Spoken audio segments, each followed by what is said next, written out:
We had stopped with these wonderful lines on page 384. Some washed, no more mersed in a lonely self, absorbed in the trance from which no soul returns. All the occult world lines forever closed, the chains of birth and person cast away.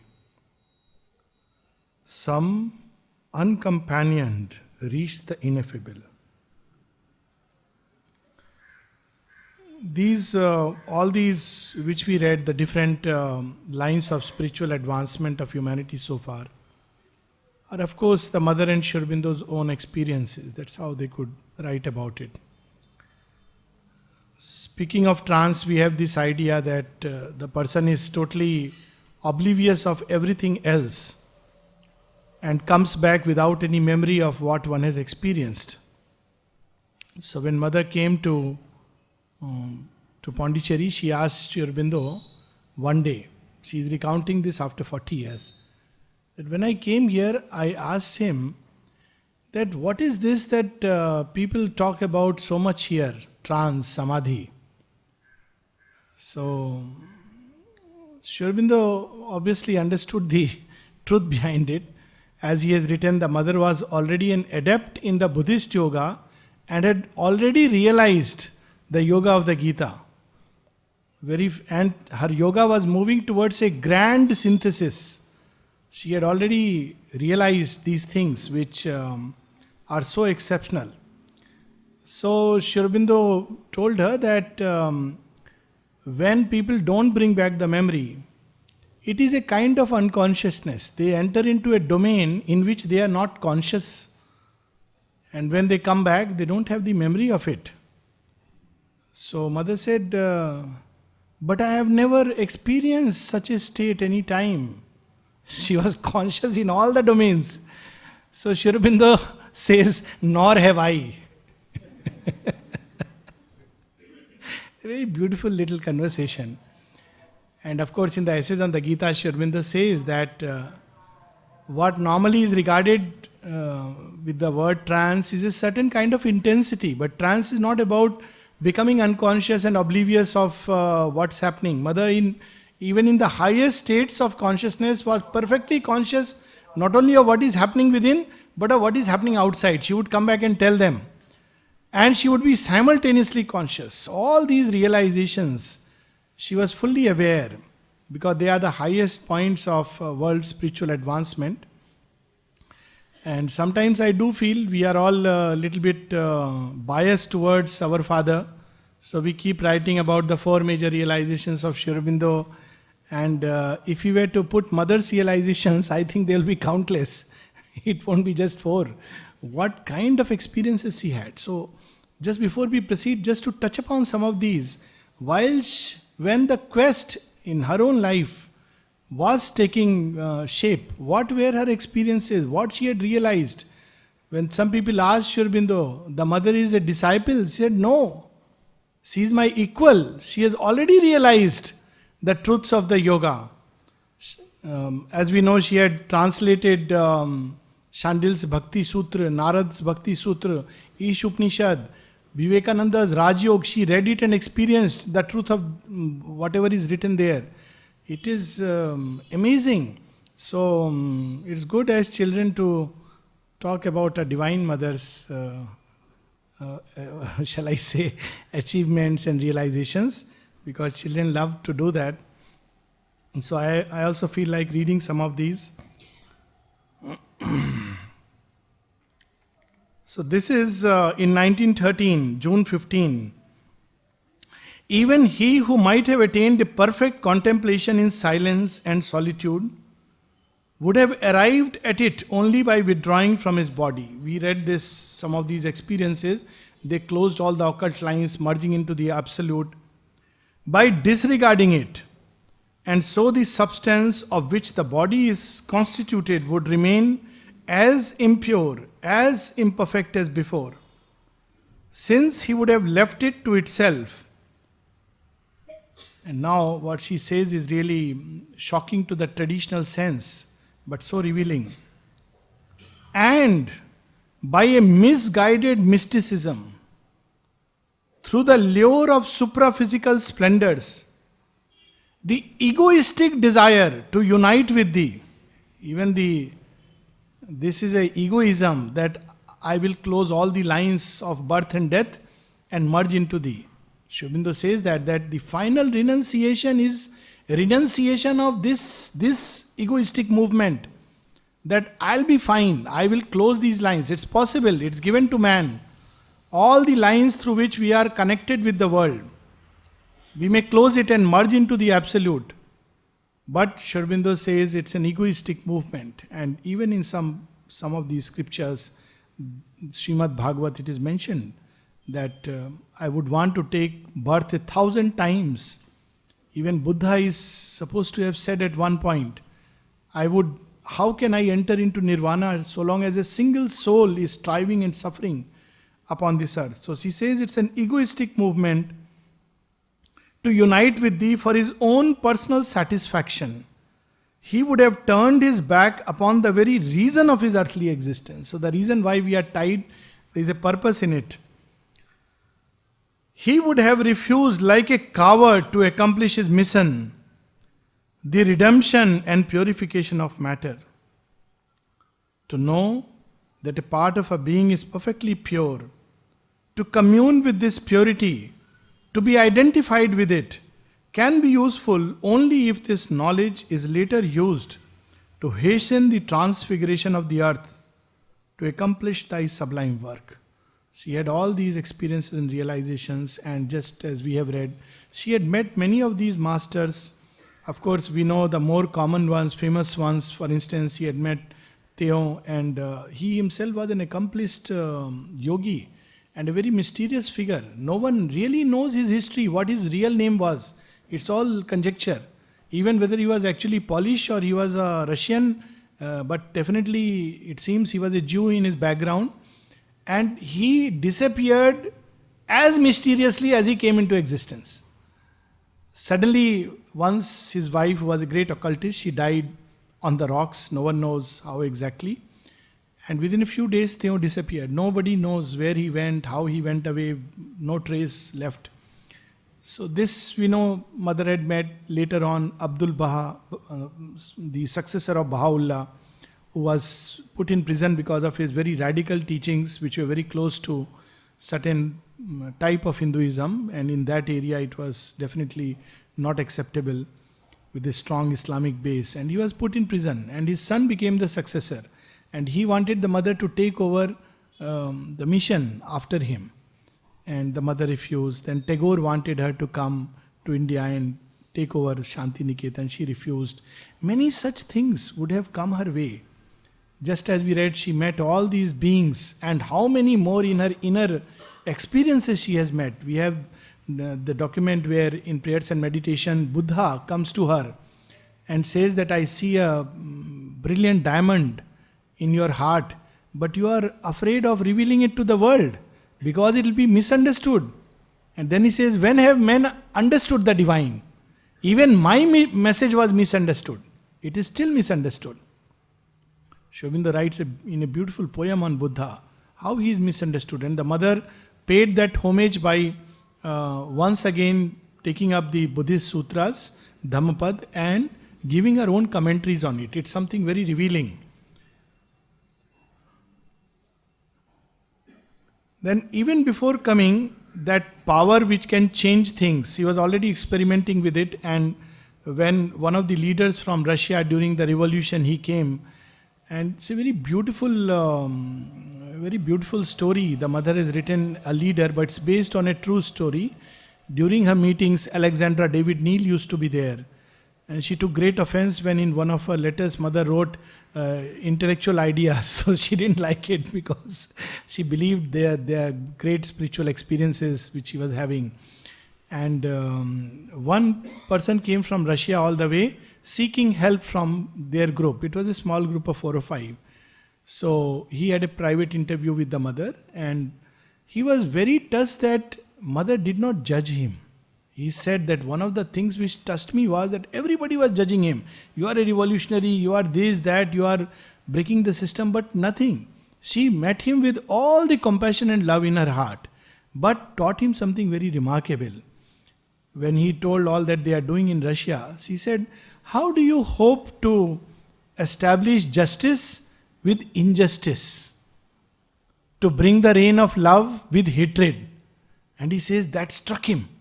That how is it? Yes, he had never thought this, and right then and there, the means to be adapted to the ends. Then, while in the journey, she has another very interesting experience where the ship is completely, how the divine vision looks at things. Ship was completely rocked in the storm, and normally we would have wondered what is the reason, what has gone wrong, the weather gods, etc., the weather or etc. But she goes into her room, comes out of her body, goes down, sees small entities which are shaking the ship. And what does she do? She could have destroyed them with her power. But for half an hour, mother persuades them. Please be quiet, don't do this, calm, peace, don't be agitated. And after half an hour, they all stopped. And then she came back and everything was calm. So this experience is also, of course, documented, but she has not here spoken about these entities, that is spoken of elsewhere. This is while she is in her ship. Thou wert with us yesterday as the most marvelous of protection. Violence was answered by calm. Brutality by the strength of sweetness. We read yesterday how in that sylvan surroundings, the tiger and the deer could come together. Because the enemies lost their fighting instincts. They became quiet, they became full of calm, sweetness, love. And mother knew this. She had already mastered this. Violence was answered by calm, brutality by the strength of sweetness. And where an irreparable damage, disaster would have occurred, thy power was glorified. O Lord, with what fervent gratitude did I greet thy presence. And then yesterday we also read about these king sages who were simultaneously continuing the individual and the collective work. They were not only rising in their own inner heights, they were also helping humanity and others to advance. And how mother was doing it. In an amazing prayer, she writes, I was interrupted yesterday just when I was trying to formulate the experience I had. So she is experiencing some peak of experience and contact with the divine, and suddenly somebody comes and interrupts her. And now everything seems changed. Naturally, that experience has gone away.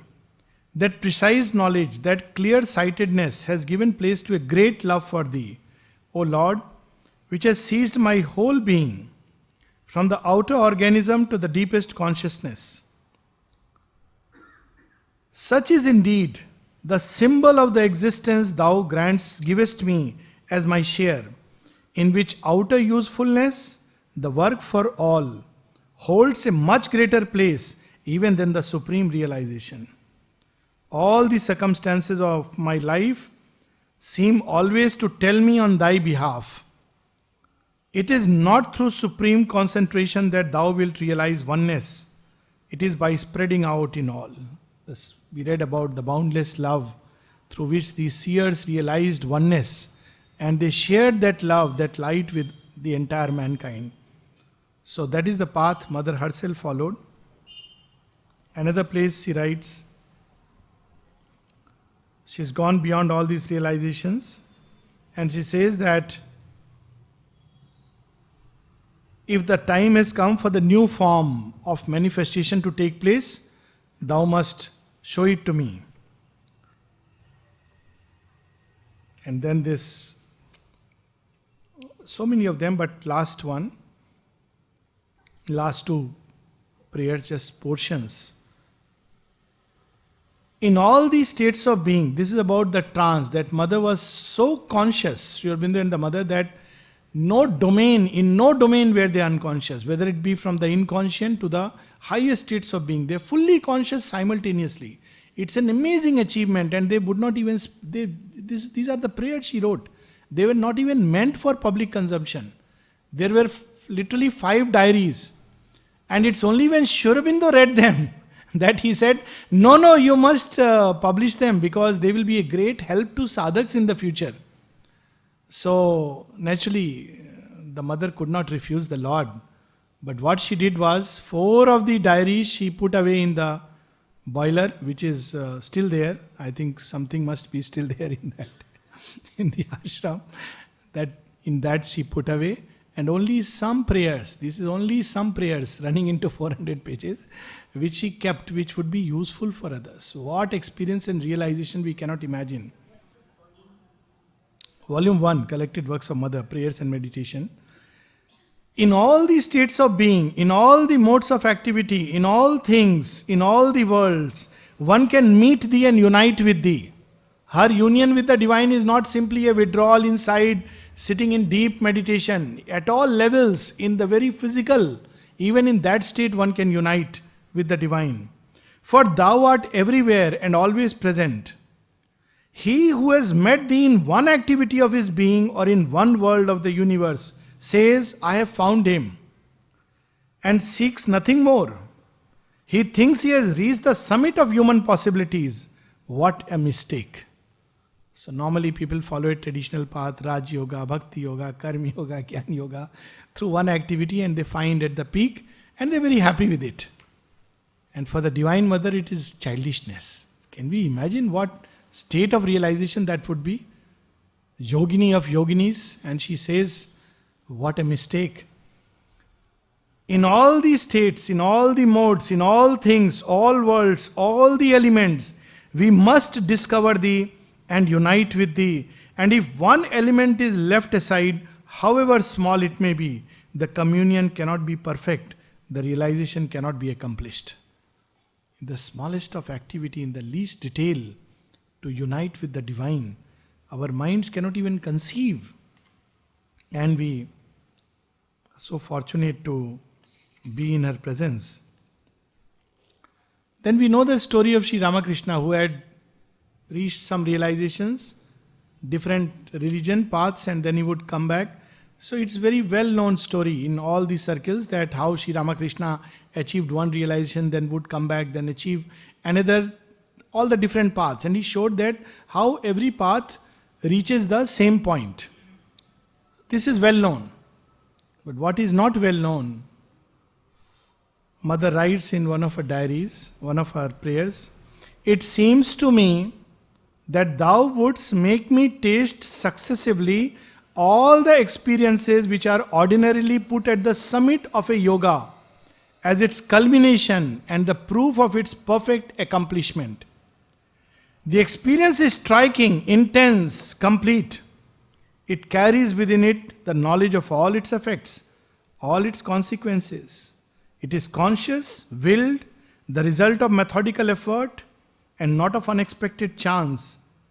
And yet, it is always single of its kind. The milestones set along a route which are separated from each other by a long ribbon of road. And moreover, these milestones which mark the infinite ascent are never alike.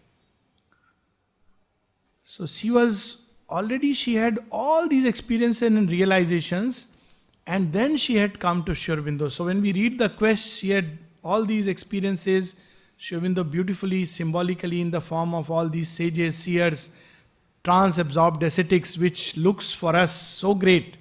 But even the greatest of greatness that earth has experienced in terms of spiritual realizations is nothing compared to what is yet to come. And that gives joy and hope and the beauty of and delight of the great adventure before us. At one of the places in agenda, she recalls an experience where different masters came to Mother and started showing her like buildings. Their experiences were like buildings, and human beings were very, very small. And each one would tell her, come, see my place. And she would see a vast expanse, beautiful, but as she would come near with those persons, the door would close, and so on and so forth. And then she tells them, okay, it is very nice, but it's not complete. It doesn't interest me. And then she almost feels that, it's all incomplete, partial, not interesting, not fascinating, not delightful enough. And as she's turning away, suddenly she sees a man in a purple robe leaning against a pillar which is merging into some kind of an endless existence. She cannot see the top of the pillar, and of course, it is rooted in earth, very symbolic. So she says, please come and taste my dish. I have also prepared something for you. Some mother says, oh, okay, let me see it. So she says, and she tastes it. She says, this is indeed delicious. What is your path? He says, I have no path.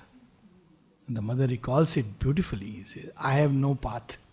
What a powerful expression that the divine is everywhere and walks on every path, at each moment, in every circumstance. And this is what she has discovered. So all these she sees, all these sadhu, sannyasi, sant, and she leaves them behind.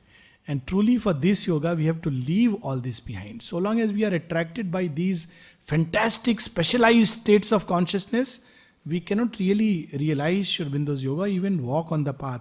Sri Aurobindo cautions, he says, you should be willing to forego these things and even become like a most ordinary person. If you are not willing to do that, no. And some people who had extraordinary experiences, famous example is Pandit Gopi Krishnan. We must have heard his story. It is documented in his book on Kundalini, accidental awakening of Kundalini. Not exactly accidental, but little bit some touches here and there. And then he had this awakening and he totally went off balance. So he wrote a letter to Sri Aurobindo. This letter is there in Sri Aurobindo's collected works, and Pandit Gopi Krishnan says that he wrote to Sri Aurobindo. That's how one knows that it is his letter. Otherwise we don't find the reference. So Sri Aurobindo tells him that what you have followed is a very specialized form of yoga. Sri Aurobindo cannot undertake to guide you on this path. But he can tell you this much, that your experiences are authentic and genuine. And then he tells him that for this yoga you must meet the master who has mastered this path and has not only he had experienced those 5 levels. It's a very occult experience he describes. He says, who has pierced all these 7 those doors on the path. You should go to him and meet him, because it's a very specialized form of yoga. So if we look in that direction, we will be misled. It's a very different kind of path. So Savitri also leaves them aside. She doesn't find in any of them somebody who is fit enough either to be her partner or somebody who can be her collaborator on the path of yoga. As floats a sunbeam through a shady place, the golden virgin in her carven car came gliding among meditation seats. Now these meditation seats are described inwardly and outwardly, beautiful places. Often in twilight, and returning troops of cattle thickening with their dusty shades, when the loud day had slipped below the verge. Arriving in a peaceful hermit grove, she rested, drawing round her like a cloak its spirit of patient muse and potent prayer. How beautiful this is. She would draw around her a chadar. So what is the chadar she would draw around? Patient muse and potent prayer. That she would draw around her and take rest in those hermit groves as she is traveling. Or near to a lion river's stony mane, and trees that worshipped on a praying shore, a domed and templed air's serene repose beckon to her hurrying wheels to stay their speed. So she would suddenly see some trees which are lifting hands of worship towards the heaven. How beautiful Sri Aurobindo, how he has looked at life. When he looks at cat, he sees the fur-footed Brahman. We see a dangerous animal or a pet animal. But he looks at the fur-footed Brahman.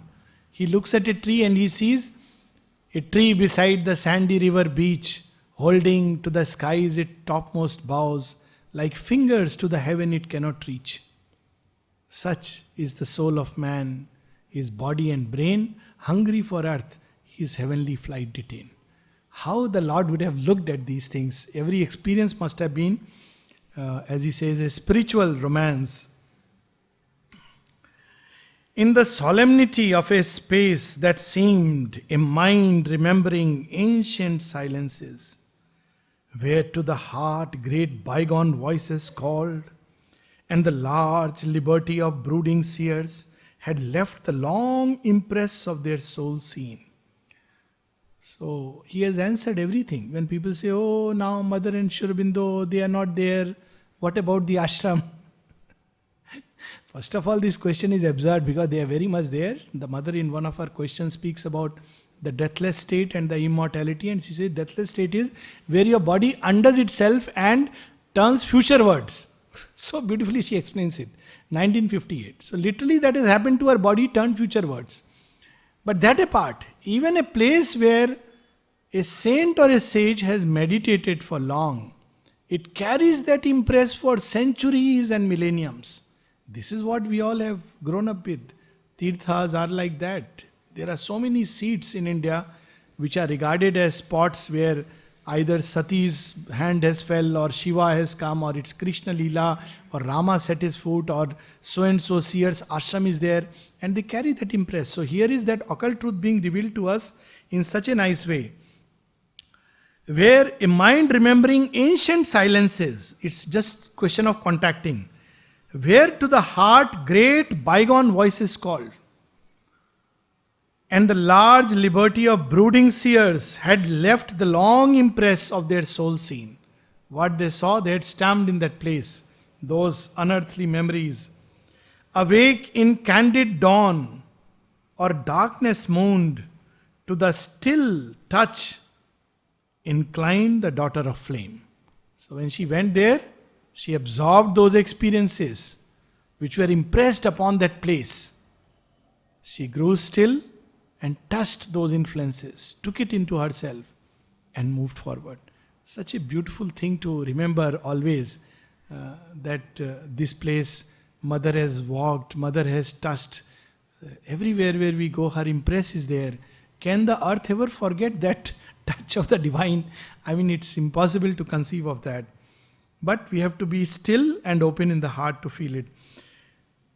Drank in hushed splendor between tranquil lids, and felt the kinship of eternal calm. Tranquil lids. So sleep was not a heaviness. Even in that, she was traveling into far-winged spirit, as elsewhere it is said, even in dream. And she would drink all that. In a dream state, all that will be revealed to her. Oh, here so and so had come. This had happened.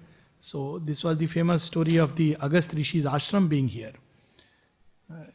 Mother had told that the place where the square part is there, next to the samadhi, or with the samadhi, one with the samadhi, that was the Yagnavedi of Seer Agastya. And obviously, we don't doubt such things coming from the mother, and such a beautiful thing. And then there was a person who did a research, Dubreuil, the French scientist and historian and archivist, and he confirmed that Agastya Rishi was here and this place was known as Vedpuri. And just like Sri Aurobindo, of course, he crossed the Vindhyas and came here. Sri Aurobindo was Uttar Yogi. He learned Tamil and many things, a lot of similarity even in the nature of work. So it wouldn't be surprising. That's the end of our psychic turn. But there are minds which start doubting. They start, how did Agastya come? Did he come? Did he not come? We cannot know this with an external data. How the mother discovers, Savitri discovers the touch between tranquil lids. She discovers them in a dream state. She sees so and so yogin has lived here, meditated here, been here, and she receives and absorbs that touch and walks ahead. This is the way of the yogi. But morn broke in reminding her of her quest. She was not meant to be there. And from low rustic couch or mat she rose. What description this is. Literally reminds us of the khatia, low rustic couch or the mat. She rose. She was a princess. This is renunciation. And the Divine Mother came here. How she lived in a place, first night in a dingy place, totally, when she comes to India, in a really dark and dingy place. But she is filled with the joy of that expectation of meeting the embodied, that now is perhaps the hour when the dream will be realized. Whereas we, with all our, from India, we have grown up with normal Indian stuff, but we start looking for the comforts. If they are not there, oh, mosquito is there, this is there. Look at Savitri's life as an example. She is a princess. She is going in search of her soul's soulmate, for a soul's work, mission. And she doesn't mind sleeping on a rustic couch or on a mat, and gets up in the morning, goes on the quest. And went impelled on her unfinished way, and followed the fateful orbit of her life. How is she following it? There is a beautiful description. Like a desire that questions silent gods, then passes star-like to some bright beyond. Very interesting. Why the gods don't answer? We question, why don't you give me this? Why don't you give me? They don't answer. It's very nice they don't answer. Because it makes our seeking more and more ripe. And a time comes when we say, okay, we go beyond. We search for. So, Divine plays this game. Initially, He gives whatever we desire. Then He stops doing it. So, otherwise our quest will remain satisfied. We will not even seek further. Because Divine becomes for us a genie in the bottle. Whatever we ask, He gives. That is kindergarten. Then primary school, whatever we ask, He doesn't give. Whatever question we raise, He doesn't answer. Then graduation state, we ask, He takes it away. You're very fond of it? Okay, I'm going to take it away. So then we start wondering, all our conceptions of the divine, they are totally shattered. So one can take two recourses: turn away, the ordinary course, or go deeper. Let me find out who He really is, who is playing hide and seek with me. Now He comes, now He hides. So here that description so beautifully, like a desire that questions silent God. So she is asking, where is that one? Where is that one? Where is that one? No answer. Then passes star-like to some bright beyond. Thence to great solitary tract she came. So she couldn't find anywhere. She knew that she will recognize from the soul. No other question. She had not prepared a list of questionnaire. She doesn't want to know the surname, gotra, nothing. This slide should be enough. But nowhere she finds the one for whom her heart is made, for whom her life is made. So she passes beyond. Where does she pass to? Solitary tracts, where man was a passerby towards human scenes. Her soul in nature's vastness strove to live, and called for help to ensouled invisible powers, overwhelmed by the immensity of his world and unaware of his own infinity. What marvelous that in the first stages of our turning towards God, we believe there is an invisible presence and power. We kneel down, we make incantations, formulas, this, that, to propitiate those powers to help us in life. That I want something, so I pray to this God, and through certain means, and He will come and do this for me. Then something else, if to stop the rain, to have more rain, to have money, or this, that, there are all kinds of formulas given. So she says, this is the early stage, primeval earth, when man first turned towards the invisible and sought Him outside for his daily needs. But what he forgot, which he will one day realize, is the infinity that dwells within him. At one more place in his poem, A Vision of Science, Sri Aurobindo says that he describes science, then religion, and science is on the ascendant, it has thrown away religion into the background. Then religion, as it is fading, it tells science that, look, you think you are the boss, but you will also have an end one day. Because One day you will be asked the same question which the Sphinx asks everybody. That reply, for they who cannot die, she slays them and their mangled bodies lie upon the highways of eternity. And then Sri Aurobindo says that then I saw a miracle before my eyes. So what is a miracle? We have all kinds of miracles we expect. He says, I saw a miracle before my eyes. I saw the infinite denying his infinity. Science answers. What answer he gives? He says, first these two lines. He says that, therefore if thou wouldst live, answer first this one thing. Who art thou in this dungeon laboring? Religion tells science. First you must answer this. Then maybe if you have the right answer, you will live long. If you have the wrong answer, and then science answers, a gene, a plasma, a gas, this is what I am. And then Sri Aurobindo says, I saw a miracle before my eyes. The infinite denying his infinity. And then toward the end he says, the ancient answers peeled back from the hills. O man, thou shalt one day stop playing with this mud and play with the stars and sun. We are the comrades of that. For thou art infinite. This is the truth. Thou art that. Tattvamasi, O Svetketu. So he says here that in that early stage, man was unaware of his own infinity. He was praying to powers to propitiate. The earth multiplied to her a changing brow and called her with a far and nameless voice. She is drawn towards a nameless goal by some kind of an inner sense.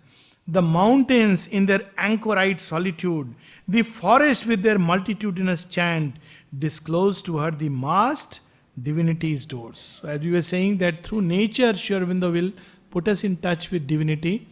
And after reading this, one wonders if one has ever experienced any beautiful place, because one has not seen with these eyes. So maybe next time we will see it with these eyes, that when we look at a mountain, we will experience an anchorite praying, or when we pass through the forest, we will hear the chant and the prayer and a hymn rising above. On dreaming plains, an indolent expanse, the deathbed of a pale enchanted eve, under the glamour of a sunken sky, impassive she lay, as at an age's end. This is what yesterday we were reading about, the grandiose moods, magnificence of the moods. So this, someone who is writing this and experiencing this, his consciousness cannot just be even simply more than human or spiritual. When he lies down to rest, what does he experience?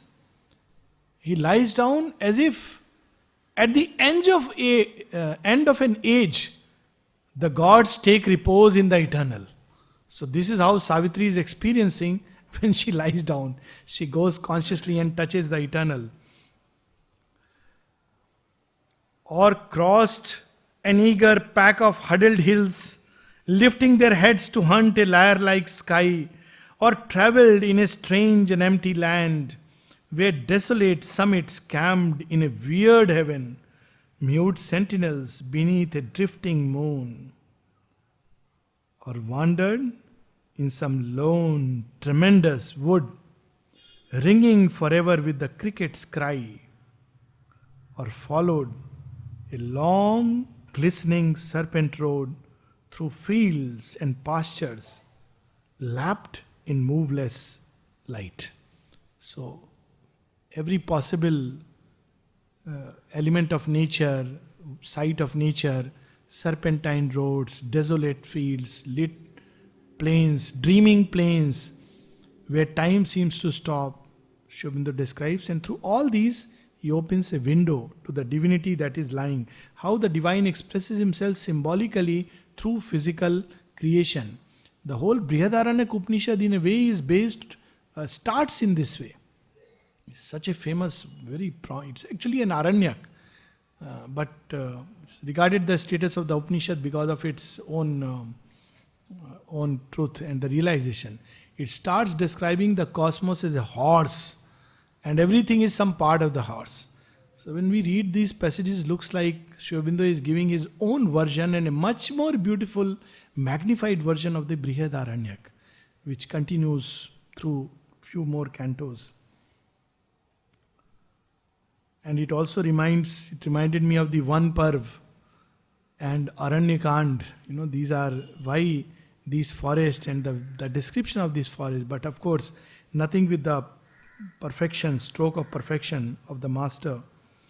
Or reach the wild beauty of a desert space, where never plough was driven, nor herd had grazed, and slumbered upon stripped and thirsty sands, amid the savage wild beast night's appeal.